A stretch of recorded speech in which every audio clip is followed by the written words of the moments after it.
2024 Vietnam Motor Show here in Saigon. And of course you know that motorbikes are a big thing here. So there's a lot of motorbikes here, but as Vietnam's economy continues to grow, more and more families are buying cars. A lot of Japanese cars, there's American cars, Ford, Chevy, those are here. I've seen some Cadillacs and some Lincolns occasionally. They have to be specially imported. Mazdas are very popular here, as well as Nissan. Surprisingly, at this show though, as popular as they are here in Vietnam, there are no Korean automakers. I'm not sure if VinFast is here either. In September, it was the best-selling vehicle brand in the country, but I don't know if they have a presence here. But what they do have here is an awful lot of new Chinese vehicles that are coming into the market. Across the street, of course, is the Triumph showroom. I'd love to ride that across Asia. That's a Harley. And a Goldwing, wow.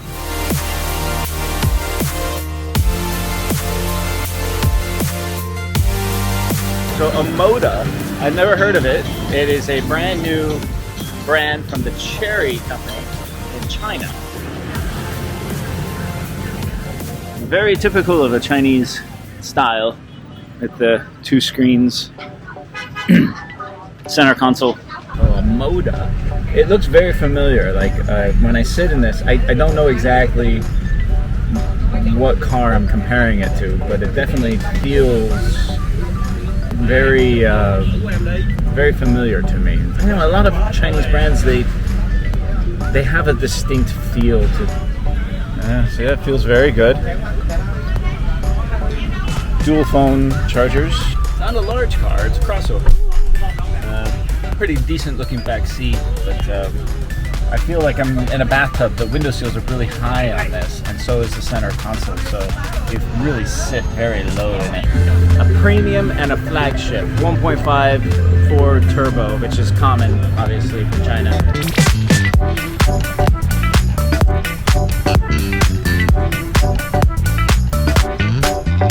Alright, let's go check in and walk around the show. Like I said, surrounding the show are a bunch of smaller little companies that aren't actually part of the show. So it could be an interesting little tour. There's nothing like when you first walk into one of these shows, that feeling of like opportunity, of excitement. This is what you see when you first walk in. Oh, I love this feeling. Oh, there's so much to see and do here. I can't wait to go around. We'll walk around, we'll look at some of the bikes, we'll look at some of the cars and some of the outdoor features. Yamaha, I think, right? Jana? Alright, let's start with some of the Honda motorbikes, but of course they have other ones, including some electric ones it looks like. This is one of their more popular models, the Airblade. You see these everywhere, and I rode one for a long time. I really enjoyed it. They're not super powerful, but they're sporty enough and very affordable. And of course this one, the Wave, is one of their top sellers. This tiny little bike, so economical, easy to ride, easy to park, great little bike. And of course you've got their higher end bikes here that are just beastly. I mean, that is just gorgeous. Look at that.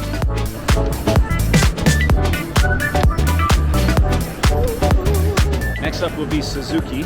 Everyone loves the Jimny. As expensive as the Jimny is for what you get, it's still, like when I see them, I want one. And here it is, the new Jimny. There's a couple of these in my neighborhood and I absolutely love them. They're not cheap though. I mean, well, they're a cheap car, but they're rather expensive for what you get, but they're probably one of the best 4x4s on the market. You can't get these in the States.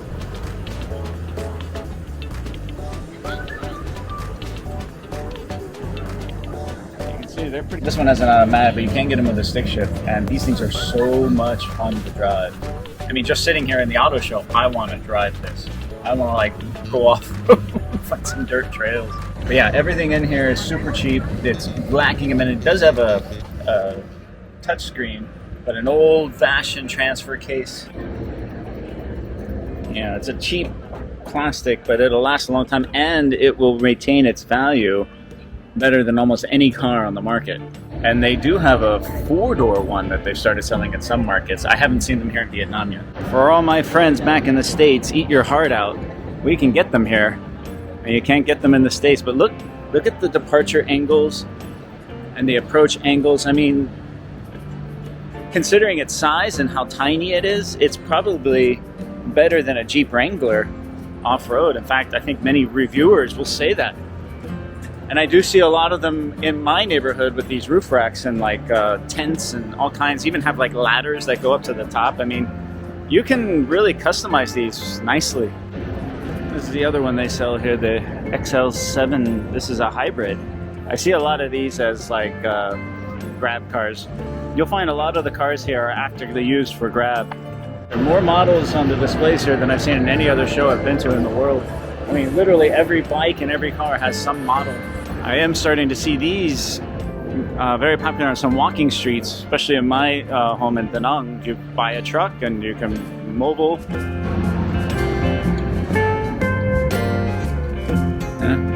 Pretty basic, but business.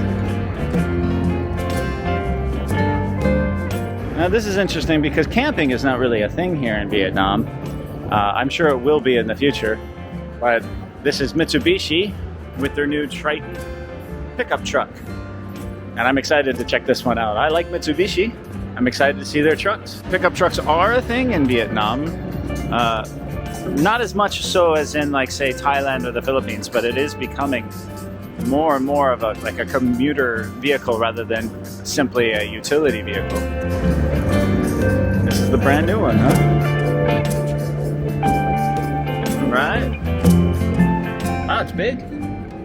It's bigger than I thought it would be. Now it seems pretty solid to me. Got faux stitching. It's all hard plastics, of course. I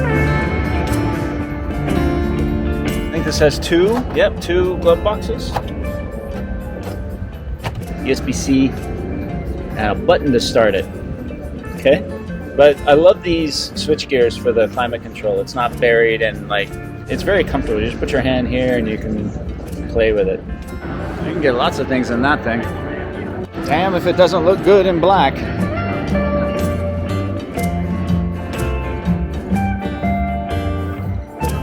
The Entourage is their tiny little vehicle. These are very popular with Grab drivers. They're pretty cheap. You can get into one for under $20,000, I think. And the X-Force, their little compact SUV. Well, that's interesting. You get the giant panel on the screen, but it's like indented here. That's the first time I've seen that. That's very odd. These are also pretty affordable. The Xpander is something you will never see in North America. These are like their little MPVs, and these are almost exclusively Grab cars. The only ones I've seen are operated by Grab drivers and like shuttle drivers, and they're designed that way. I mean, when you go inside, you can see that they got 3 rows of seating, and you put the back seats down, but the back seats are very, very big. So there's a lot of space for passengers. They have this one, then they have like an off-road version of it too. Let's move over to Yamaha bikes. They've got an obscene amount of models. Every single bike has a model standing next to it. Look at that. That's really interesting.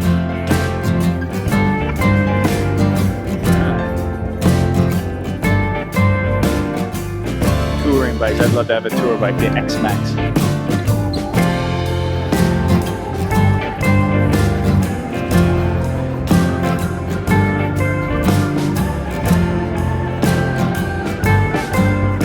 There's no shortage of Yamaha bikes, man. Look at the size of the engine on it. That thing is just an engine with 2 wheels. And yes, Yamaha's coming out with looks like some electric bikes. Look at that. That's pretty cool. But look at this insane thing.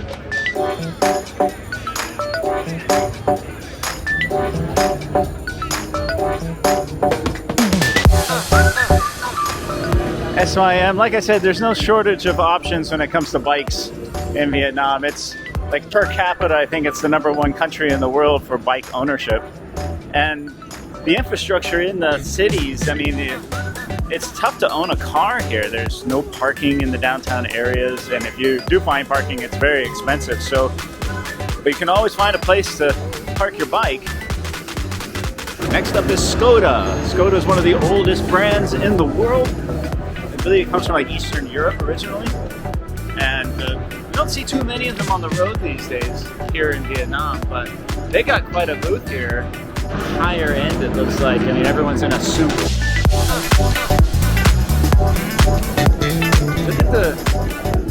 Look at the bling on the grill here. I believe this one might be electric.